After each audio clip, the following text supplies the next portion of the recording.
आज Wheatstone bridge discuss करने वाले हैं। हम लोग रेसिस्टेंसेस के parallel combination, series combination, mixed combination ये सभी डिस्कस किए थे और नेट के कुछ क्वेश्चंस भी हम लोग डिस्कस किए थे। यहाँ पर व्हीटस्टोन ब्रिज है। इसमें एक्चुअली क्या है कि ये 4 रेसिस्टर्स का कॉम्बिनेशन है, जिसमें एक सोर्स होता है, इलेक्ट्रिक सोर्स है, और एक गैल्वेनोमीटर होता है जिसका केवल काम है डिटेक्टर के रूप में। मतलब देख रहे हैं आप, गैल्वेनोमीटर जो डिटेक्टर के रूप में है, यानी करंट बहेगी या नहीं बहेगी इसको डिटेक्ट करने के लिए ये गैल्वेनोमीटर है। तो अगर हम बातचीत करें तो यहाँ पर लिखा हुआ है कि Wheatstone bridge is an application of Kirchhoff's law. ये किरचॉफ्स लॉ का एप्लीकेशन है। Wheatstone bridge is an arrangement of 4 resistors together with an electric source, and a gallmeter used as a null detector. The value of any one resistance can be determined in terms of rest are 3 resistors. यानी 3 resistors जो बचते हैं उन्हीं के terms में हम किसी भी रेसिस्टेंस की वैल्यू को प्राप्त कर सकते हैं। यानी किसी भी रेसिस्टेंस, किसी भी चारों में से किसी रेसिस्टेंस के अगर हमको वैल्यू निकालनी है तो जो रेस्ट 3 है इन के टर्म्स में हम उस रेसिस्टेंस की वैल्यू प्राप्त कर सकते हैं। जैसे यहां पर आप देख रहे हो, ये P रेसिस्टर है, ये Q रेसिस्टर है, ये R रेसिस्टर है और ये S रेसिस्टर है। बीच में यहां पर एक गैल्वेनोमीटर है जो नल डिटेक्टर है और ये इलेक्ट्रिक सोर्स है। अगर C का पोटेंशियल D से ज्यादा है, अगर C का पोटेंशियल D से ज्यादा है, एक potential of VC is greater than VD,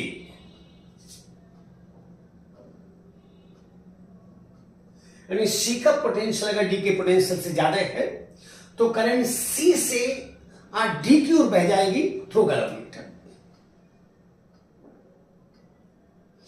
और अगर D का पोटेंशियल C से ज्यादा है यानी VD बड़ा अगर VC से है तो करंट D से C की ओर बह जाएगी थ्रू द गैल्वेनोमीटर। लेकिन अगर VC VD के बराबर है यानी इलेक्ट्रिक करंट यानी electric potential of C and electric potential of D ये दोनों इक्वल हैं, तो इस केस में गैल्वेनोमीटर से बहने वाली करंट का मान 0 हो जाएगा। यही कंडीशन हुआ करती है नल डिफ्लेक्शन की, और इसी में ब्रिज बैलेंस्ड ब्रिज कहा जाता है। This is the condition for balanced bridge. इसका मतलब बैलेंस्ड ब्रिज के लिए IG का मान 0 होना चाहिए, यानी गैल्वेनोमीटर से बहने वाली करंट का मान 0 होना चाहिए, यानी गैल्वेनोमीटर में किसी प्रकार का कोई डिफ्लेक्शन नहीं होना चाहिए।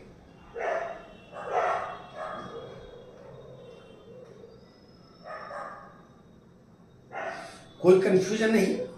तो ध्यान ही रखना है कि अगर C का पोटेंशियल D से बड़ा है तो C से D की ओर करंट बह जाएगी गैल्वेनोमीटर से होते हुए, और अगर D का पोटेंशियल C से बड़ा है तो D से C की ओर करंट बह जाएगी गैल्वेनोमीटर से होते हुए। लेकिन अगर C और D के पोटेंशियल्स बराबर हैं तो गैल्वेनोमीटर से बहने वाली करंट का मान 0 हो जाएगा, यानी IG 0 हो जाएगा, और यही कंडीशन है, this is the condition for balanced bridge.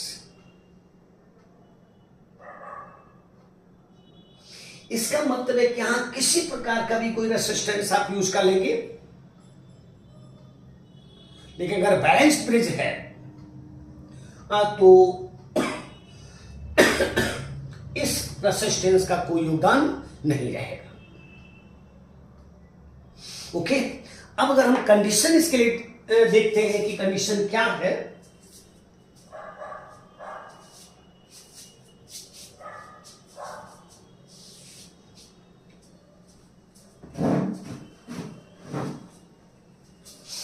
अगर हम इसके लिए कंडीशन देखते हैं तो ध्यान दीजिए,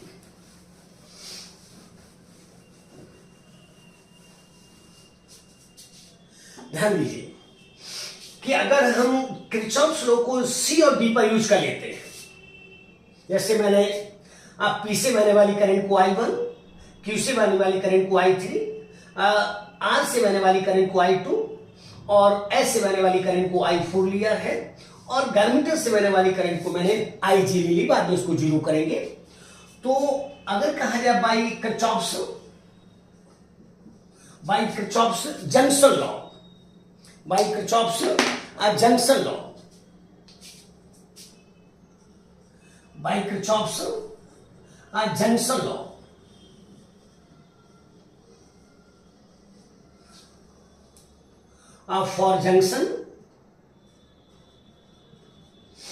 for junctions C and D, ध्यान दीजिएगा, I1 करंट इन कर रही है जो कि बराबर हो जाएगी किसके, या हम अगर इसको पॉजिटिव लेते हैं तो minus I3 minus IG equal to 0। और हम जानते हैं कि सिंस IG इक्वल टू 0 है, इसलिए I1 बराबर हो जाएगा I3 के। इसको हम इक्वेशन नंबर 1 कर सकते हैं। ठीक इसी तरह से अगर हम D की बात करते हैं तो जंक्शन की ओर जाने वाली करंट I2 जिसको मैंने पॉजिटिव ले लिया है, और जंक्शन से दूर जाने वाली करंट को मैंने I4 लिया है, और IG इसकी ओर आ रही है, तो इसको भी मैं पॉजिटिव ले रहा हूं IG, जो कि 0 है। और यहां भी कह सकते हैं कि सिंस IG इक्वल टू 0, इसलिए यहां पर कह सकते हो कि I2 इक्वल टू हो जाएगा I4। इसको इक्वेशन नंबर मैंने सेकंड कह दिया है, सेकंड कहा है। ओके, अब अगर हम किरचॉफ्स के जंक्स इसको लूप लॉ को यूज करते हैं इस लूप में, फर्स्ट लूप में, by using Kirchhoff's loop law in loop 1। ध्यान दीजिएगा, अगर ऐसे चलते हो तो हम करंट की ओर जा रहे हैं, I1P करंट की दिशा में चलने पर पोटेंशियल ड्रॉप करता है, तो उसको हम लोग नेगेटिव ले चुके हैं, minus IG into capital G plus I2 into R। चूंकि यहां पर हम करंट के अपोजिट चल रहे हैं तो यहां पोटेंशियल बढ़ेगा, यहां पर पोटेंशियल घटेगा, इक्वल टू 0। और हम लोग कह चुके हैं कि सिंस IG इक्वल टू 0, इसलिए I1 into P is equal to I2 into R। इसको मैंने इक्वेशन नंबर 3 दे दिया है। ओके, अब सेम हम यूज कर रहे हैं किसमें, इन लूप 2, इन लूप 2। ध्यान दीजिए, I3 इंटू क्यू, करंट की ओर चलने पर पोटेंशियल घटता है, घटने को negative, I3 into Q. Current के अपोजिट चलने पर पोटेंशियल बढ़ता है, बढ़ने को पॉजिटिव, I4 इंटू एस। और यहां पर भी हम लोग करंट के अपोजिट चल रहे हैं, पोटेंशियल बढ़ेगा, IG into G is equal to 0। और सिंस IG इक्वल टू 0 है, इसलिए I3Q जो कि बराबर हो जाएगा I4 into S, I4 into S. इसको इक्वेशन नंबर मैंने और 4 दे दिया है। ध्यान दीजिएगा, मतलब सी पर मैंने जंक्शन लॉ यूज कर लिया और डी पर मैंने जंक्शन लॉ यूज कर लिया और I3 को I1 को I3 के बराबर कह दिया। इसी तरह से डी के लिए I2 को मैंने I4 के बराबर कर लिया, क्योंकि इससे बहने वाली करंट को आप 0 ले चुके हो। अगर हम इस लूप में करंट जंक्शन इसका ये लूप लॉ का यूज करते हैं तो इससे हम लोग बना लिए I1 into P equal to I2 into R. और अगर इसमें हम लूप लॉ का यूज करते हैं तो हम लोग कह चुके हैं I3Q equal to I4 into S.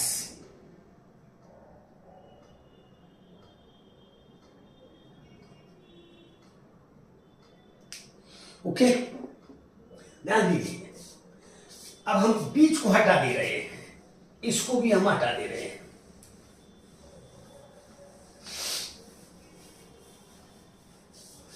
अगर हम थर्ड इक्वेशन में अब फोर्थ का भाग देते हैं, थर्ड इक्वेशन में फोर्थ का भाग देते हैं, इसको भी हम हटा लेते हैं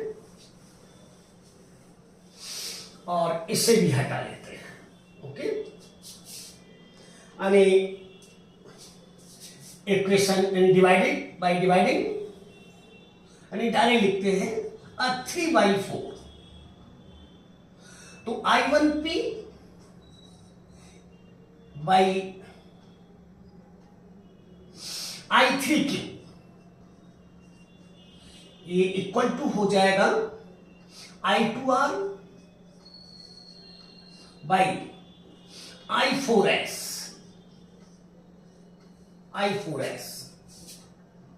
I4 अब ध्यान दीजिएगा, from equation 1,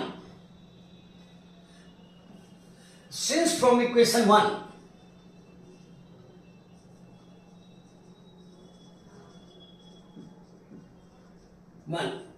I1 equal to I3 ये हट जाएगा and from equation second and from equation second I2 बराबर I4 है, I2 इक्वल टू I4 है, तो ये हट जाएगा।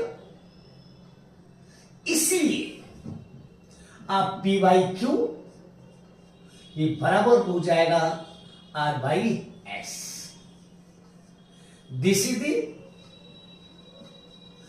कंडीशन फॉर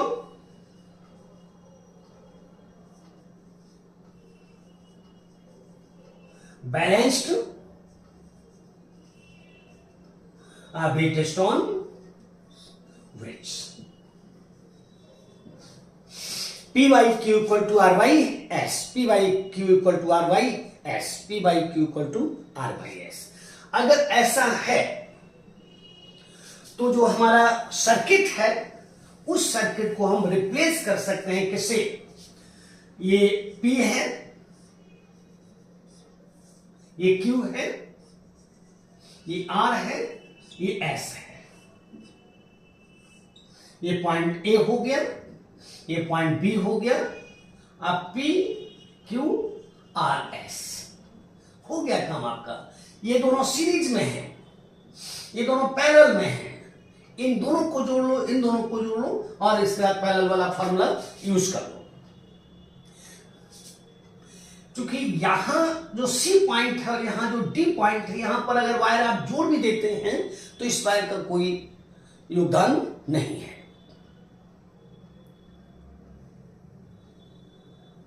तो दिस इज द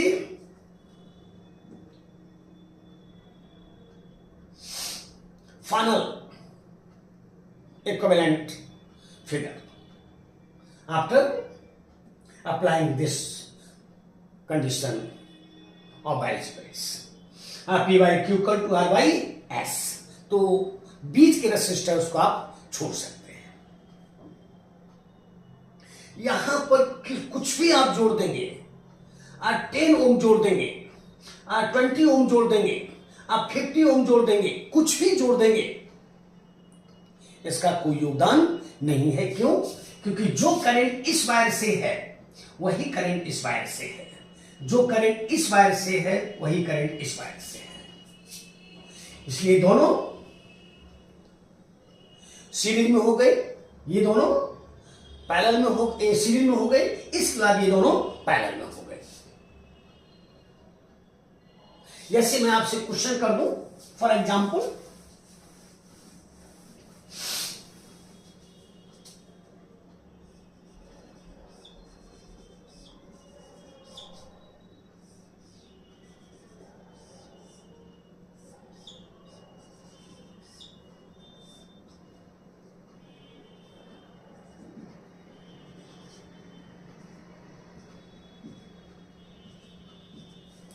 और मैं आपसे कह दूं कि what will be the effective resistance between A and B. तो ध्यान रखेंगे, this is balance bridge, this is balance bridge. ऐसा क्यों हो रहा है हम इसको देखेंगे। अगर हम इसको ए कह देते हैं, इसको हम बी कह देते हैं, इसको हम सी कह देते हैं, इसको हम डी कह देते हैं, इसको हम सी कहेंगे, इसको हम डी कहेंगे। ए और सी के बीच आर है, सी और डी के बीच आर है, सी और बी के बीच आर है,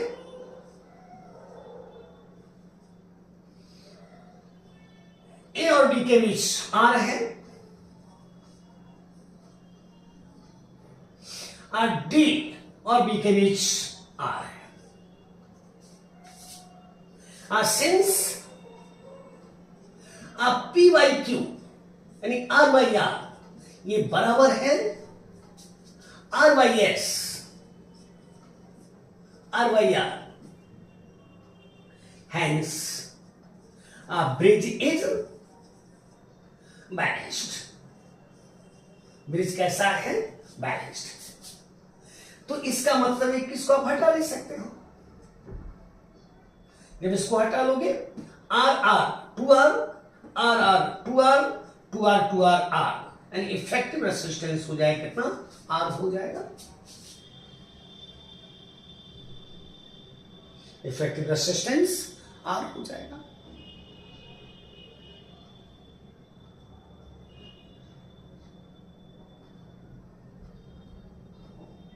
एक इस तरह का क्वेश्चन आईटी का है, जैसे उन्होंने इसको पी लिया है, इसको क्यू लिया है, इसको आर लिया है, और यहां पर एक गैल्वेनोमीटर जोड़ा है, और यहां पर एक स्विच जोड़ा है,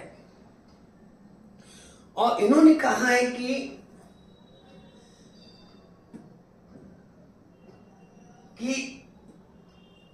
स्विच के ऑन करने पर या ऑफ करने पर इस करंट पर किसी प्रकार का कोई इफेक्ट नहीं पड़ता है। यह तभी संभव है जब आईपी यानी पी से बहने वाली करंट आई क्यू, क्यू से बहने वाली करंट के बराबर हो जाएगी। ये भी सही क्वेश्चन है।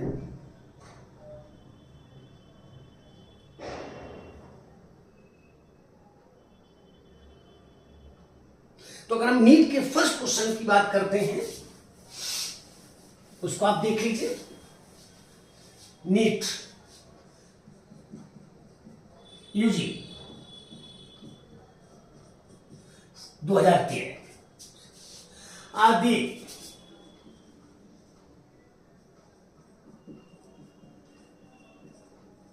are the resistances of 4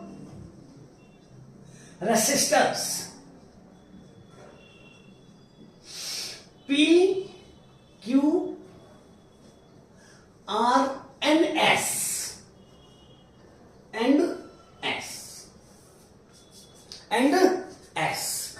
in a Wheatstone bridge, in a Wheatstone bridge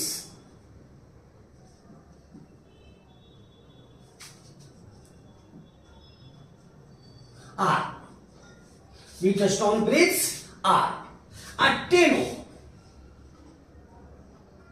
a 10 ohm, a 30 ohm, a 30 ohm and 90 ohm are respectively. respectively. The EMF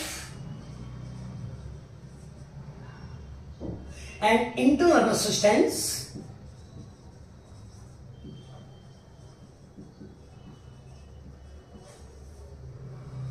of the cell, electric source,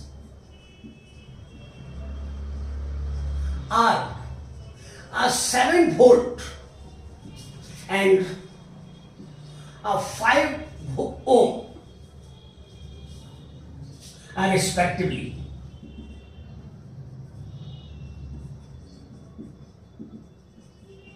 The current, the electric current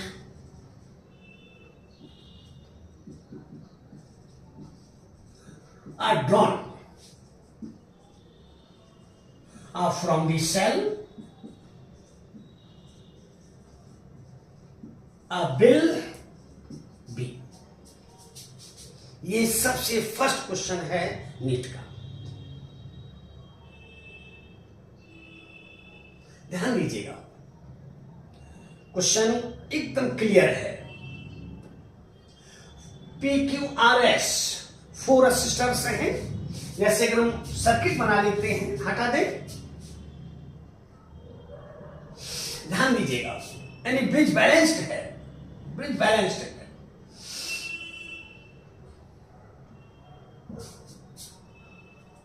ये P है, इसका resistance उन्होंने लिया है 10 ओम। ये Q है, इसका resistance उन्होंने लिया 30 ओम। ये R है, इसका रेसिस्टेंस उन्होंने लिया 30 ओम। ये S है, इसका रेसिस्टेंस उन्होंने लिया है 90 ओम। 90 ओम। और यहां पर उन्होंने कहा था कि जो गैल्वेनोमीटर है उसका रेसिस्टेंस अब 50 ओम है, 50 ओम है। यहां पर आप लिख सकते हैं कि द रेसिस्टेंस ऑफ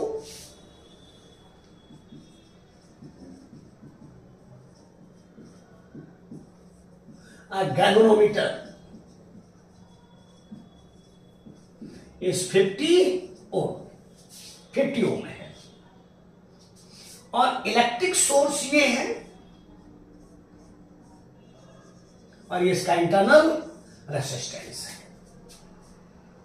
ध्यान दीजिएगा, हम इसको हटा रहे हैं तो क्लियर हो जाएगा, नहीं तो बीच में छुप रहा है। जैसे ध्यान दीजिएगा, ये P है,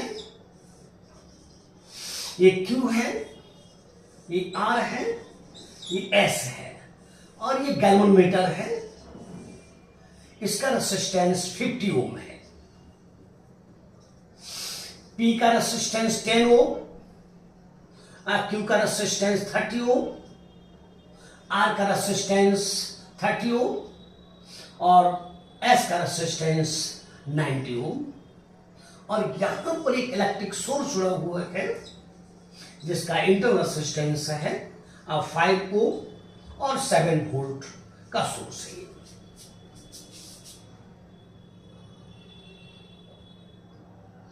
कुछ नहीं रहा। यहां पर देखिए, since P/Q 10/30 equal to R/S 30/90 1/3 1/3, hence a bridge is balanced. Bridge balanced है, ब्रिज बैलेंस्ड है। अगर ब्रिज बैलेंस्ड है तो यहां 50 यूज करो, चाहे 60 यूज करो, चाहे 90 यूज, कुछ भी यूज करो, इसका कोई योगदान नहीं है, क्योंकि ब्रिज कैसा है, बैलेंस्ड है।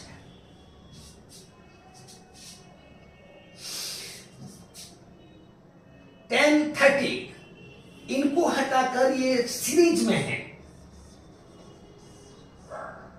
आप 40 यूज कर सकते हो। 30-90 ये सीरीज में है, 120 यूज कर सकते हो। और अब ये दोनों रेसिस्टेंस पैरेलल में है, तो पैरेलल होने के कारण 1/r इक्वल टू हो जाएगा 1/40 प्लस 1/120। 120 4 प्लस 1 यानी r इक्वल टू हो जाएगा 30 ओम हो जाएगा, 30 ओम हो जाएगा। इन दोनों का रेसिस्टेंस 30 ओम हो गया, इसको भी हम हटा दे रहे हैं, 30 ओम हो गया, 30 ओम। अब आपसे पूछा गया कि इससे बहने वाली करंट क्या होगी, तो चाहे तो आप किरचॉफ लॉ का यूज कर लीजिए, आई ले लीजिए, इसमें किरचॉफ लॉ को यूज कर लीजिए। -30 into i -5 into i plus 7 equal to 0। 35i equal to 7 और i इक्वल टू हो जाएगा 7/30 जो कि बराबर 35 जो कि बराबर हो जाएगा 0.2 एम्पियर हो जाएगा। कितना इजी क्वेश्चन था, लेकिन समय थोड़ा सा लगता है, थोड़ा समय लगता है, ऐसा नहीं करना चाहिए।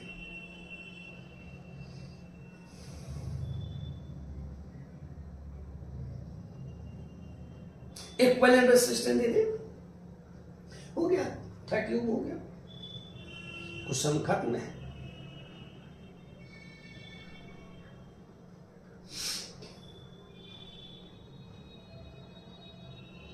ओके, तो ध्यान इसको रखना है कि जो गैलोमीटर जहां पर है वहां पर कोई भी रेजिस्टेंस आप यूज करोगे, जैसे मैंने आपसे कहा कि सपोज कीजिए हमारे पास एक क्वेश्चन है, ये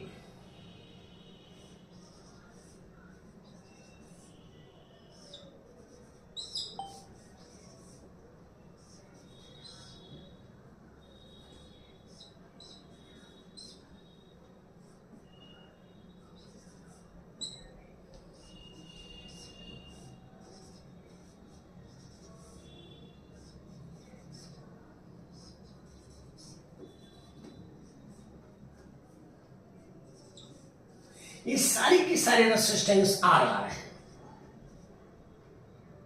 सभी रेजिस्टेंस आर है, इसको मैंने हटा दिया।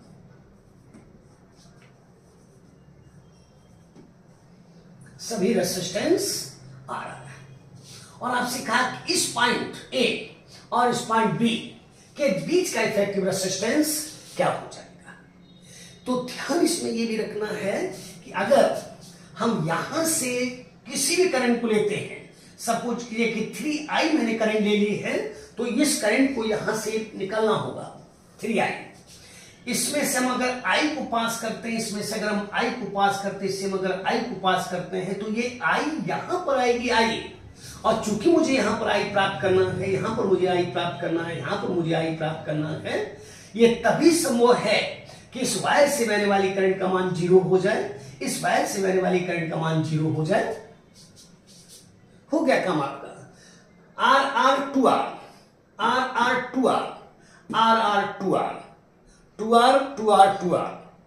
ये पैरेलल में हो गई आपका इफेक्टिव। ये आईटी का क्वेश्चन है, ये आईटी का क्वेश्चन है।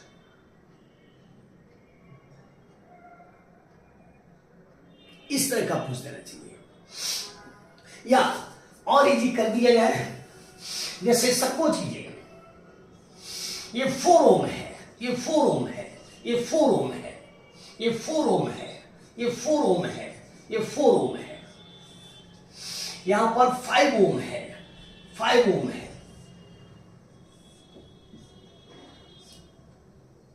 अब 5 ओम, अब 5 ओम, 4 ओम, 4 ओम, अब 4 ओम, 4 ओम, 4 ओम, 4 ओम। और आपसे कहा जाए कि ए और बी के बीच इफेक्टिव रेजिस्टेंस क्या होगा, आसानी से देख सकते हो। अगर यहां से मैंने 2i करंट को पास किया है, तो निश्चित रूप से यहां से 2i करंट निकलनी चाहिए। अगर यहां पर 2i चाहिए तो इधर से i आनी चाहिए, इधर से i आना चाहिए, यहां से आई जाना चाहिए, यहां से आई जाना चाहिए। अगर यहां से आई जा रही है तो यही करंट इसमें होनी चाहिए, यही करंट इसमें होनी चाहिए, यही करंट इसमें होनी चाहिए और यही करंट इसमें भी होनी चाहिए। इसका मतलब है कि यहां की ये दोनों वायर्स बेकार हो गए, दोनों वायर्स बेकार हो गए। 4 4 4 12, 4 4 4 12, इसका पैरेलल 6 हो जाएगा, कुछ नहीं।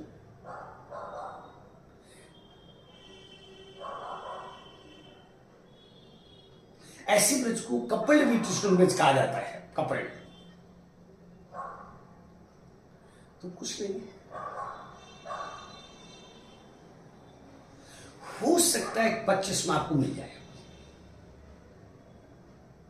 आराम से बना लोगे। या आईटी का जो क्वेश्चन मैंने अभी आपसे किया था एकदम वो भी सही है।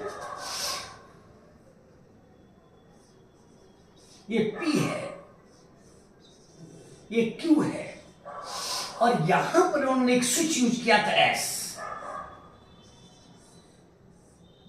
ये R है और यहां पर उन्होंने कहा था कि ये G का है, गलमीटर का है, ये G है, गलमीटर है। उनका क्वेश्चन है कि ये स्विच के ऑन होने पर या इस स्विच के ऑफ होने पर गैलमीटर से बहने वाली करंट पर कोई इफेक्ट नहीं पड़ता है। गैलमीटर से बहने वाली करंट पर कोई इफेक्ट नहीं पड़ता है। तो ध्यान रखेंगे ये तभी संभव है कि जो IP ये बराबर होना चाहिए किसके, IQ के होना चाहिए। IP इक्वल टू IQ के होना चाहिए।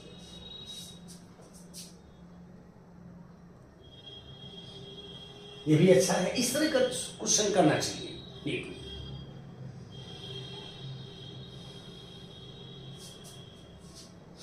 ओके, आसानी से क्वेश्चन बना सकते हो। ध्यान ये रखना है कि अगर ब्रिज बैलेंस्ड है, जैसे इससे बहने वाली करंट पर कोई इफेक्ट नहीं पड़ता है इस स्विच के ऑन होने पर या इस स्विच के ऑफ होने पर, इसका मतलब है कि ब्रिज बैलेंस्ड है, ब्रिज बैलेंस्ड है। और अगर ब्रिज बैलेंस्ड है तो IP और IQ को बराबर होना चाहिए या IR और IG को बराबर होना चाहिए, लेकिन ऐसा उन्होंने नहीं कहा। उन्होंने यही आंसर दिया IP इक्वल टू IQ के। ये भी IT का क्वेश्चन है, अच्छा है।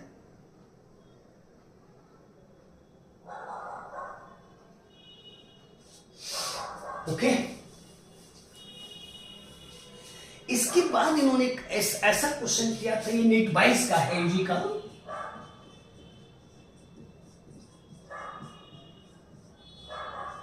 का है।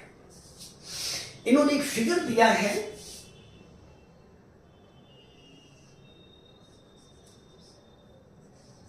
P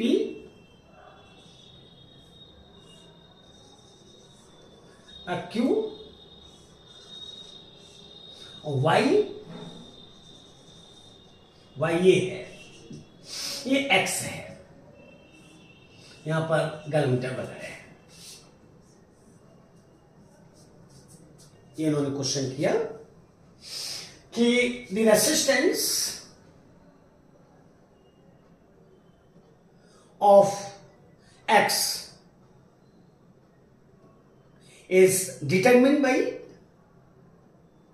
using a variable resistance by। अब इन्होंने कहा है कि P और Q के मान क्या होने चाहिए जिससे कि जो X का मेजरमेंट है वो प्रिसाइज हो जाए। तो ये तभी संभव है कि जब आप P और Q अप्रोक्सीमेटली बराबर होंगे और स्मॉल होंगे। ये 22 का है। ओके, तो फिर कल मिलते हैं।